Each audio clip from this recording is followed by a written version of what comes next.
So hello guys, कैसे हो आप सभी लोग। कल की वीडियो में हमने फर्स्ट लाइट बुक का क्लास 10th का एक नया सी पोएम ली थी जिसका नाम था। हमारी कल की पोएम थी डस्ट ऑफ स्नो, जिसके बारे में मैंने कुछ राइम्स पढ़े थे। हमने पढ़े थे कुछ इसमें राइम्स बनाना, जिसमें मैंने ए बी करके बताया था। बाकी हमने इसके बारे में हम लोग ट्री के बारे में पढ़ा था, जो कि हमारा पॉइजनस ट्री था। इसके अंदर वाइट कलर के फ्लावर्स उगते थे। बाकी इसमें हमें जो बताया हुआ था उसका मूड चेंज हुआ था।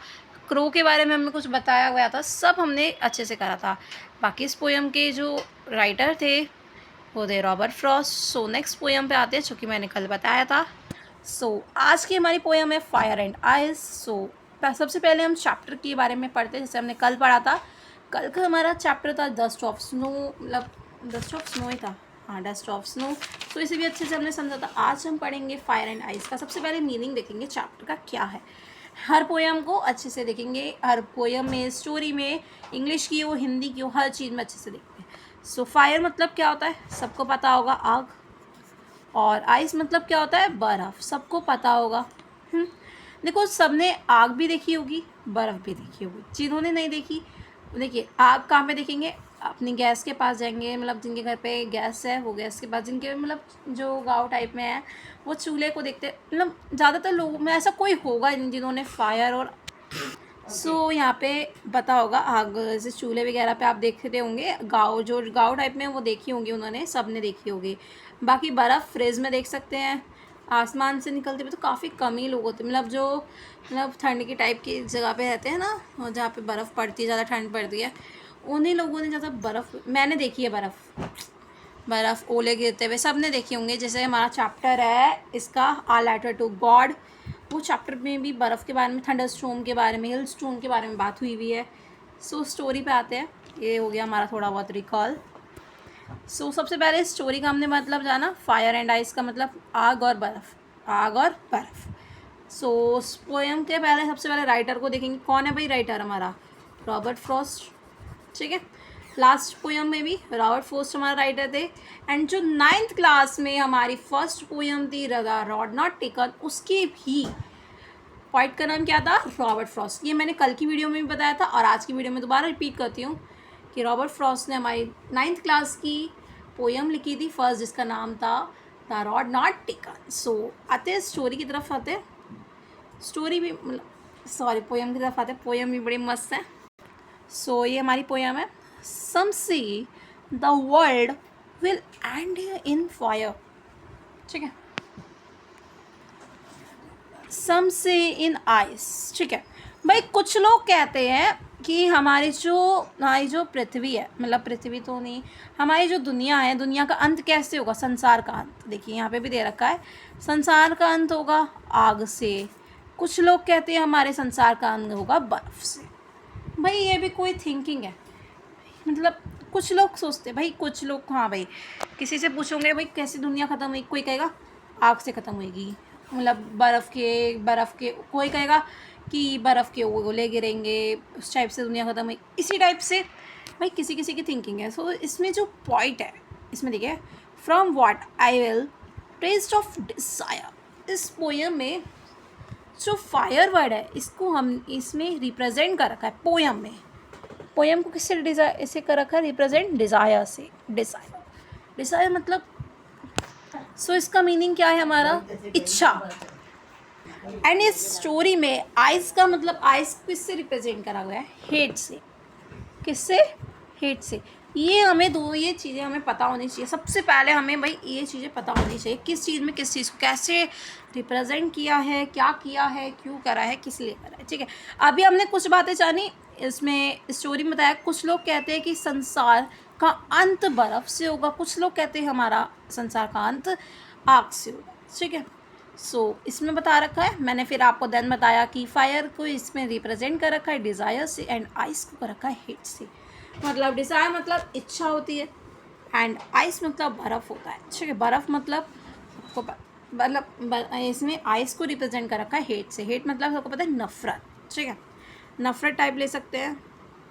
आप देखते हैं, from what I feel stage of desire. देखिए इसमें ये बता रखा है रिप्रेजेंट, इसका मतलब यही है कि इसमें देखिए, लेकिन मेरी इच्छा यह है कि आई होल्ड, मतलब ये पॉइंट कह रहा है, रॉबर्ट फ्रॉस्ट हमसे कह रहे हैं आई होल्ड विथ ओस हु फेवर फायर, मतलब पॉइंट कहना चाहते हैं कि जो मेरी इच्छा से, मेरा मतलब मेरे अकॉर्डिंग मान लो मैं पॉइंट हूँ, मैंने पोयम लिखी है, ठीक है।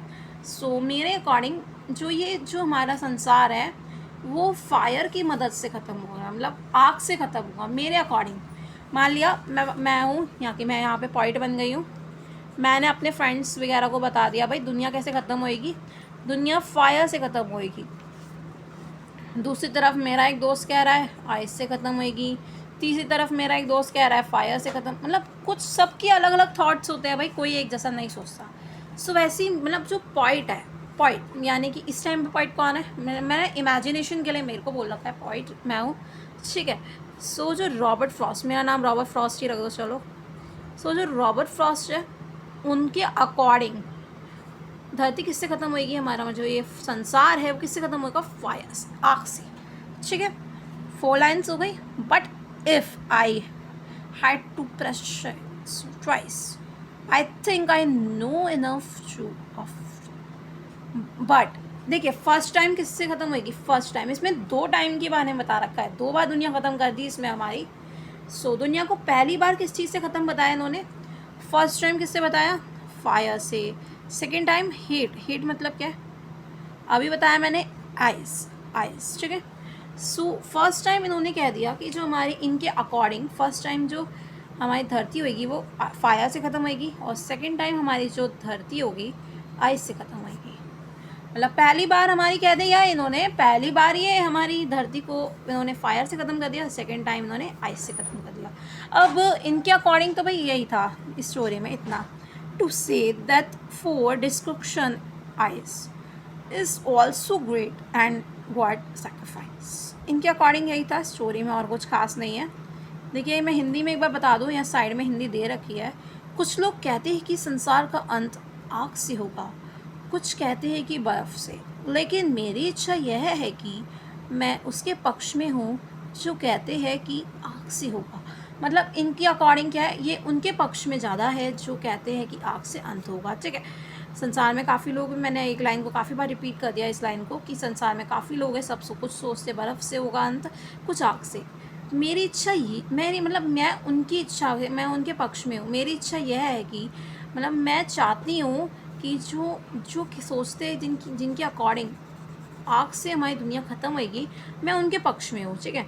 परंतु यदि अंत 2 बार होगा, मतलब क्या लिखा है, होना हो तो, अगर 2 बार होना हो तो, 2 बार, वैसे तो अंत होते रहते हैं ज़्यादातर, वह पहले सतयुग आया, कल मतलब सतयुग तो आएगा, सॉरी, इस टाइम कलयुग चल रहा है। सो काफ़ी सारे युग है, आपने भी सुना होगा, त्रेता युग, कलयुग तो इस टाइम पे चल रहा है, सतयुग आने वाला है, ठीक है। बाकी इतना तो मुझे भी जानकारी नहीं है इन सब चीज़ों के बारे में, बाकी आगे चलते हैं। परंतु यदि 2 बार अंत होगा तो ग्रहण भी, मैं जानता हूँ कि ग्रहण भी बहुत है। ग्रहण मतलब इस टाइप में यह कहना कि विनाश बर्फ से होगा, महान है और पर्याप्त होगा। भाई इसमें और कुछ नहीं बताया, मैंने जो स्टोरी बताई वो उसी के बारे में, विनाश मतलब विनाश हो जाएगा बर्फ़ से, ठीक है। सो अब आते हैं इसके कुछ वर्ड मीनिंग्स पे। इसके वैसे तो हमें 2 वर्ड मीनिंग बुक में दे रखे हैं, बट मेरे अकॉर्डिंग इसके 4 वर्ड मीनिंग बनते हैं। मैं अपने अकॉर्डिंग इसके 4 वर्ड मीनिंग देती हूँ इस बुक में, ठीक है। सो मैंने अपने खुद भी करे हैं, तो मैंने खुद भी इसके 4 वर्ड मीनिंग्स करे थे, इस बार भी हम 4 वर्ड मीनिंग्स करेंगे, बुक के नहीं चलते। सबसे पहले हम आते हैं, इसका जो वर्ड मीनिंग है पेरिस, जो इसमें दे रखा है, पेरिस मतलब इन्होंने दे दिया डाई, ठीक है। सेकंड हमें दे दिया सफाइस, ठीक है। सो बी सफिशिएंट, ठीक है। अगला हमें वर्ड मीनिंग दे रखा है इन्होंने नहीं दिया, मैंने ऐड कर दिया फायर, एंड अगला हमारा दे दिया मैंने इसमें आइस। सो फायर मतलब मैंने यहाँ लिख दिया डिज़ायर, ठीक है, और आइस मतलब हमें यहाँ पे दे दिया हीट। 4 वर्ड मीनिंग है, इम्पॉर्टेंट है। इम्पॉर्टेंट कौन से हैं, नीचे के 2, ये हमें सबसे ज़्यादा पता होना चाहिए, ठीक है। सो ये हो गया हमारा, सबसे पहले क्या हुआ, हमारी क्या चीज़ हो गई, पोयम अच्छे से हमने एक्सप्लेन कर ली। वर्ड मीनिंग हमें हो गए। आप क्या करते हैं, हम सबसे पहले क्या करेंगे, लास्ट टाइम हमने क्या करा था, क्वेश्चन आंसर्स पे आ गए थे, बट इस बार हम राइम स्कीम पहले करते हैं, ठीक है। सो राइम स्कीम पे आते हैं। राइम स्कीम क्या है, so fire, desire, fire, 4 lines को ले लेते हैं, ठीक है। एक पैराग्राफ ये है, एक पैराग्राफ ये है, ठीक है। नीचे वाली लाइन में 5 है, ठीक है। So fire, eyes, desire, fire. So fire, fire, देखिए फायर, डिज़ायर, फायर, तीनों ए और आइज सबसे अलग है।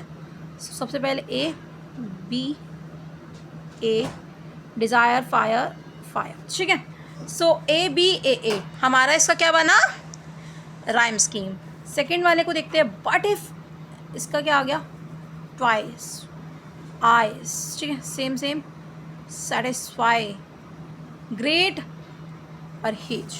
सुनने में क्या है, ग्रेट और हीज, स्पेलिंग को मत जाओ, सुनने में देखो, हेट और ग्रेट, बोलने में सेम टू सेम है। सो इसी टाइप से ए बी,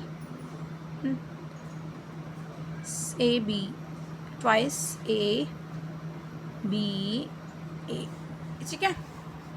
इतना हो गया हमारा। अब आते हैं हम अगले पे। अब आते हैं इसके क्वेश्चन आंसर्स पे, जो कि एक्सरसाइज क्वेश्चन है।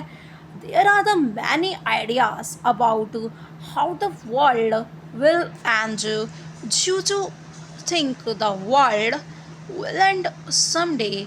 Have you ever thought what would happen if the sun got so hot that it burst off, grow colder and colder? ठीक है, क्वेश्चन क्या दे रखा है, हिंदी में पढ़ लीजिए।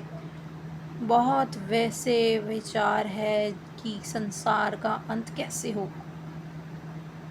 क्या आप सोचते हैं कि भाई साहब ऐसी भाषा मेरे दिमाग से पार है।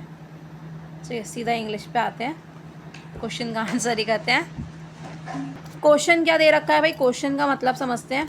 काफ़ी सारे लोगों के विचार क्या है, कैसे कैसे होंगे, अंत कैसे होगा। भाई इसमें क्या दे रखा है, क्या विचार है लोगों का, देखिए इसमें यहाँ भी दे रखा है, क्या आप सोचते हुए कि संसार के दिनों में क्या, मतलब किसी दिन संसार का अंत होगा। क्या आपके ने कभी सोचा है कि अगर सूर्य इतना गर्म हो जाए या ठंडा हो जाए तो क्या होगा। क्वेश्चन अलग ही है, बिल्कुल ही अलग है, कुछ खास ऐसा नहीं है। तो मैंने theories are present about end of world, ठीक है। थ्योरी मतलब थ्योरी में दे रखा है, ठीक है।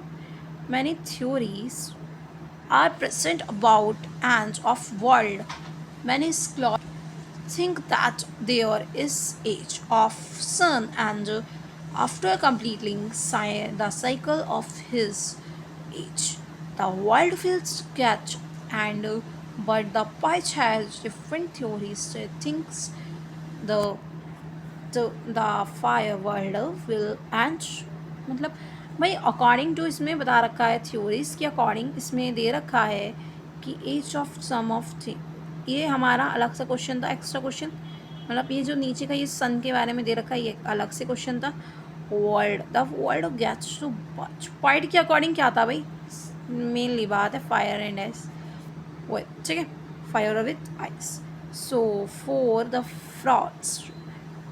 for frost what do fire and ice stand for frost what do fire। ये क्वेश्चन एक सेकेंड स्किप हो गया था, मुझे काम आ गया था, दोबारा से स्टार्ट करते हैं।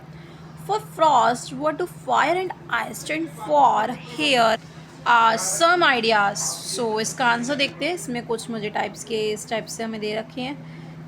इसके आंसर की तरफ आते हैं। for frost fire stands for hatred concentrate for a, ये तो याद करने वाली चीज़ है, ठीक है। इस क्वेश्चन को याद करने से अकॉर्डिंग कुछ एक्स्ट्रा नहीं है, मतलब यहाँ पे इस टाइप से ये क्वेश्चन आता नहीं है पेपर में, मैं आपको बता दूँ।